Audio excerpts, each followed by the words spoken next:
ಹೋರಾಟದಿಂದಲೇ ರಾಜಕೀಯದ ಶಿಖರ ತಲುಪಿದ ನಾಯಕ ಇಂದು ಕರ್ನಾಟಕದ ಮುಖ್ಯಮಂತ್ರಿಯಾಗಿ ಡಿಕೆ ಶಿವಕುಮಾರ್ ಪ್ರಮಾಣ ವಚನವನ್ನ ಸ್ವೀಕರಿಸಿದ್ದಾರೆ. ರಾಜ್ಯ ರಾಜಕಾರಣದಲ್ಲಿ ಹೊಸ ಅಧ್ಯಾಯಕ್ಕೆ ನಾಂದಿ ಹಾಡಿದ ಡಿಕೆ ಅಭಿವೃದ್ಧಿ ಮತ್ತು ಜನಸೇವೆಯ ಹೊಸ ಕನಸುಗಳೊಂದಿಗೆ ಅಧಿಕಾರದ ಚುಕ್ಕಾಣಿಯನ್ನ ಹಿಡಿದಿದ್ದಾರೆ. ಡಿಕೆ ಶಿವಕುಮಾರ್ ಎಂಬ ಹೆಸರಿನಾದ ನಾನು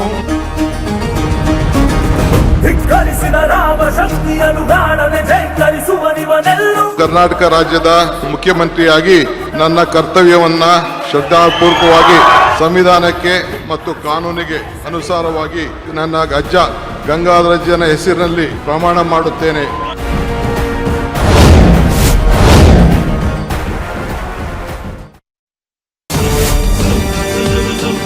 ನೂತನ ಸಿಎಂ ಆಗಿ ಡಿಕೆ ಶಿವಕುಮಾರ್ ಪ್ರಮಾಣ ವಚನ. 4 ಗಂಟೆ 14 ನಿಮಿಷ 9 ಸೆಕೆಂಡ್ಗೆ ಇತಿಹಾಸ ಸೃಷ್ಟಿಸಿದ ಡಿಕೆ ಸಂವಿಧಾನ ಹಿಡಿದು ಸಿಎಂ ಪೀಠಕ್ಕೇರಿದ ಕನಕಪುರ ಬಂಡೆ. ಡಿಕೆ ಶಿವಕುಮಾರ್ ಎಂಬ ಹೆಸರಿನಾದ ನಾನು ಕರ್ನಾಟಕ ರಾಜ್ಯದ ಮುಖ್ಯಮಂತ್ರಿಯಾಗಿ ಇಂದು ಕರ್ನಾಟಕದ 25ನೇ ಮುಖ್ಯಮಂತ್ರಿಯಾಗಿ ಡಿಕೆ ಶಿವಕುಮಾರ್ ಅವರು ಪ್ರಮಾಣ ವಚನ ಸ್ವೀಕರಿಸಿದ್ದಾರೆ. ತಳಮಟ್ಟದ ಹೋರಾಟದಿಂದ ಪಕ್ಷವನ್ನ ಕಟ್ಟಿ ಬೆಳೆಸಿದ ಕನಕಪುರ ಬಂಡೆ ಡಿಕೆ ಶಿವಕುಮಾರ್ ಅವರು ಕರ್ನಾಟಕದ ನೂತನ ಮುಖ್ಯಮಂತ್ರಿಯಾಗಿ ಅಧಿಕಾರಕ್ಕೆ ಬಂದಿದ್ದಾರೆ. ಇಂದು ಸಂಜೆ ಲೋಕಭವನದ ಗಾಜಿನ ಮನೆಯಲ್ಲಿ ಪ್ರಮಾಣ ವಚನ ಕಾರ್ಯಕ್ರಮವನ್ನ ಹಮ್ಮಿಕೊಳ್ಳಲಾಗಿತ್ತು. ಈ ವೇಳೆ ಡಿಕೆಶಿ ವೇದಿಕೆಗೆ ನಮಸ್ಕರಿಸಿ ಬಳಿಕ ಅಜ್ಜಯ್ಯನ ಫೋಟೋಗೆ ಪುಷ್ಪಾರ್ಚನೆ ಮಾಡಿದ್ರು. ಬಳಿಕ ರಾಜ್ಯಪಾಲ ತಾವರ್ ಚಂದ್ ಗೆಹ್ಲೋಟ್ ಅವರು ಡಿಕೆ ಶಿವಕುಮಾರ್ ಅವರಿಗೆ ಪ್ರಮಾಣ ವಚನ ಬೋಧಿಸಿದ್ರು. ಸಂವಿಧಾನ ಪುಸ್ತಕ ಹಿಡಿದ ಡಿಕೆ ಶಿವಕುಮಾರ್ ಅವರು ಅಜ್ಜಯ್ಯನ ಹೆಸರಿನಲ್ಲಿ ಪ್ರಮಾಣ ವಚನ ಸ್ವೀಕರಿಸಿದ್ರು. ಡಿಕೆ ಶಿವಕುಮಾರ್ ಗಡಿಯಾರದ ಮುಳ್ಳು ಸರಿಯಾಗಿ ಸಂಜೆ 4 ಗಂಟೆ 14 ನಿಮಿಷ 9 ಸೆಕೆಂಡ್ಗಳನ್ನ ಮುಟ್ಟುತ್ತಿದ್ದಂತೆ ಮುಖ್ಯಮಂತ್ರಿಯಾಗಿ ಪ್ರತಿಜ್ಞಾವಿಧಿ ಸ್ವೀಕರಿಸಲು ಆರಂಭಿಸಿದ್ರು.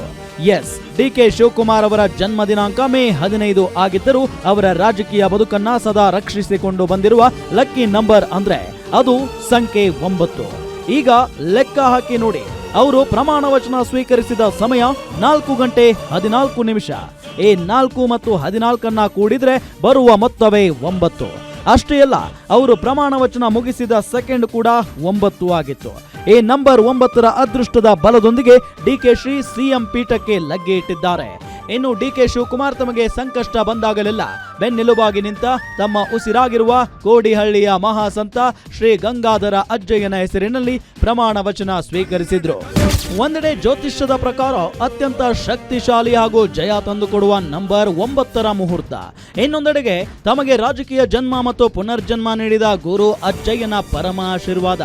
ಇವೆರಡರ ಮಹಾ ಸಂಗಮದೊಂದಿಗೆ ಕರುನಾಡಿನ ಹೆಮ್ಮೆಯ ಮಗ ಡಿಕೆ ಶಿವಕುಮಾರ್ ಇಂದಿನಿಂದ ನವ ಕರ್ನಾಟಕದ ಆಡಳಿತ ದೀಪವನ್ನ ಹಚ್ಚಿದ್ದಾರೆ. ವಿರೋಧಿಗಳ ಎಲ್ಲಾ ತಂತ್ರಗಳನ್ನ ಧೂಳಿಪಟ ಮಾಡಿ ಕಾಲ ಒದಗಿ ಬಂದಾಗ ದೈವ ಬಲದೊಂದಿಗೆ ಸಿಎಂ ಪೀಠವೇರಿದ ಡಿಕೆಶಿ ಅವರ ಮುಂದಿನ ಆಡಳಿತ ವೈಖರಿ ಹೇಗಿರಲಿದೆ ಎಂಬುದನ್ನ ಇಡೀ ದೇಶವೇ ಕುತೂಹಲದಿಂದ ನೋಡುತ್ತಿದೆ. News desk guarantee news.